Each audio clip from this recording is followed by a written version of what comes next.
Olá, tudo bem? Jean do Equilíbrio Político e o Lula está solto. Soltaram Lula. E agora? As pessoas estão comentando algumas coisas, estão deixando de considerar outras quando diz respeito a essa questão do Lula. Existem duas coisas muito distintas que não estão sendo consideradas na hora de você abordar esse assunto, né? Porque estão falando de duas coisas que estão se misturando, mas são coisas distintas. Uma delas é a questão da Constituição e a outra é a questão da lei da ficha limpa, né? São duas coisas bem diferentes. Uma é a lei da ficha limpa. O que a lei da ficha limpa diz? A lei da ficha limpa ela diz apenas que um indivíduo condenado em segunda instância ele não pode ser candidato. Resumidamente, né, simplificando a lei, é isso que ela diz. Foi condenado em segunda instância, você não pode ser candidato. Ponto. O que a Constituição diz? Ela diz que você não pode ser preso sem que esteja esgotado todos os seus recursos na justiça.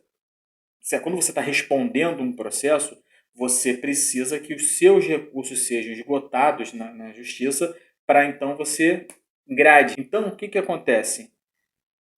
Senão a lei seria muito, vamos dizer assim, que é quase um pleonasmo da lei, né? Assim, você mandar, por exemplo, por que a ficha limpa diz isso? Porque se o camarada ele pode estar sujo, ter a ficha dele suja e não ser preso, né? Ele tem a ficha suja e não é preso. Ele está respondendo o processo. Mas pelo fato de estar condenado em segunda instância, ele já não pode mais ser candidato. Né? O que não quer dizer que ele vai ser preso, porque pode chegar lá e as questões mudarem a favor dele, ou não. Então são coisas distintas. A Constituição e a lei da ficha limpa. E o que aconteceu com Lula? Que a gente precisa entender o que aconteceu. O que aconteceu com ele é que ele foi condenado em segunda instância. Em segunda instância, ele caiu na lei da ficha limpa. Né? Ele caiu na lei da ficha limpa. Então, ele caindo na lei da ficha limpa, ele não poderia ser candidato em 2018. Mas ele estaria solto. Ele solto, nada impediria de participar de comício, sacudir o braço do Haddad, vote Haddad, e participar de tudo isso. Então, excepcionalmente, foi dito que ele não poderia participar desse pleito. Só que não tinha uma base legal para você dizer que ele não poderia participar disso. Né? Você pode até gostar dele não participar, lembrando. Né? Não estou julgando se ele é inocente, não estou falando sobre a questão judicial dele. Porque isso sim é para a justiça fazer. É a justiça que vai decidir se ele é culpado ou inocente. Né? Então, é isso que aconteceu. O STF entrou na conversa, mudou a regra, né? Mudou, mudou a regra, disse que que condenado em segunda instância poderia ser preso sim, e aí nesse caso prenderam o Lula, e junto foi uma leva também que tinha sido condenado em segunda instância, que está sendo solto agora também. E com isso, o que aconteceu? Simplesmente o Lula ficou preso, o Haddad não pôde usar o nome do Lula, o Lula ficou agarrado lá, enjaulado, beleza. As eleições aconteceram, acabou a eleição, estamos há um ano do término da eleição, acabou a eleição. Um ano pós, o que acontece? O STF volta tudo e diz que agora é como era antes. Então, o indivíduo condenado em segunda instância não pode ser preso até esgotar. Quer dizer, as pessoas estão surtando porque o STF mudou. Não, o STF não mudou nada. O STF voltou a ser o que era. Mudar, ele mudou quando ele mudou a regra. Ele disse que agora vai ser preso. E agora não é mais preso. Então, assim, essa é a questão. Às vezes a gente dá muito poder para o STF e depois reclama. Ah, mas por que ele solta quando quer, prende quando quer, solta quando quer? Quer dizer, então, a gente mesmo bate palma para o STF quando ele toma alguma atitude que não é constitucional. O STF, a principal função dele ali, além de julgar muitos casos, uma das questões dele, estou falando tudo em tese, né? Tudo em tese. Em tese ele é o quê? Ele é o guardador, ele é o guardião da Constituição. Ou seja, o correto é que se você sofrer alguma inconstitucionalidade aqui embaixo, Você leve até o STF, opa, calma aí, não é assim. Eu tenho a Constituição, o meu dever é proteger o que está na Constituição. E aí, nesse caso, ele atropelou a Constituição, porque ele mudou essa regra.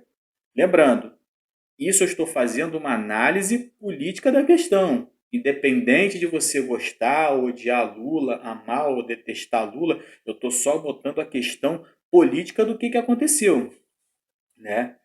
Então, é isso que aconteceu. As pessoas estão discutindo uma coisa e estão desconsiderando outras.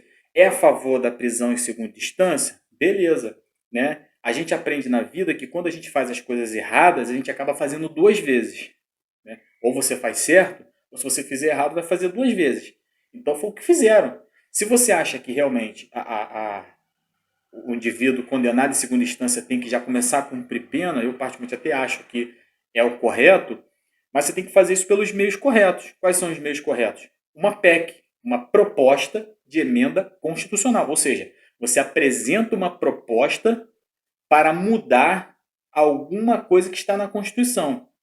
Então você apresenta uma PEC, você apresenta a PEC, você muda aquilo que está na Constituição, aí aquilo passa a valer. Então você apresenta uma PEC e detalhe, já existe PEC assim, é só votar, né? É só votar. Então você apresenta uma PEC, você altera a Constituição, você faz aquilo passar a valer. A partir dali, aí sim, aí você tem uma regra dentro da Constituição. Olha, condenado em segunda instância é jaula. Aí acabou. Mas até o presente momento, não é isso que a Constituição diz. Quer dizer, não era. Aí o STF disse que agora é. E agora o STF disse que não é mais. Nada impede que ele diga que é de novo, né? Então, assim, se você concorda com essa ideia de que o STF pode mudar a regra da maneira que quiser e a hora que quiser, eu não sei. Eu acho que isso, para nós cidadãos, é muito arriscado, né? Você hoje pode estar até achando o Lula legal, Lula preso, Lula solto, Lula solto, Lula preso, beleza. Mas uma hora podem mudar a regra para prender o Bolsonaro. Você vai achar legal? Aí vai inverter, né? Aí você já vai achar que o negócio não pode. Então, só tem que fazer com que o STF cumpra a lei. É só isso. Não adianta dar poder extremo ao STF e depois ficar chateado. Ah, o STF solta quando quer, prende quando quer. Mas quando ele faz essas coisas que não são constitucionais, ele tem gente brasileira batendo palma. Então, o brasileiro está batendo palma para esse tipo de atitude. Então, todo ato, o STF sendo o guardião da Constituição, todo ato inconstitucional, todo ato que não esteja na Constituição, eu acho que a gente não deve bater palma. A gente deve ser contra. Doa a quem doer. Então, Lula está livre? Segue a vida, né? Segue a vida. É assim que a gente vai ter que tocar. E se acha que realmente um condenado em segunda instância precisa ser preso, tem um monte de deputado aí. Apresenta uma PEC, vota a PEC, altera a Constituição e toca dessa maneira. Ponto. Aí não precisa ficar mais brigando. Aí vai ser um ato constitucional. Ponto. Então, Lula livre, mas fazer o quê? Segue a vida.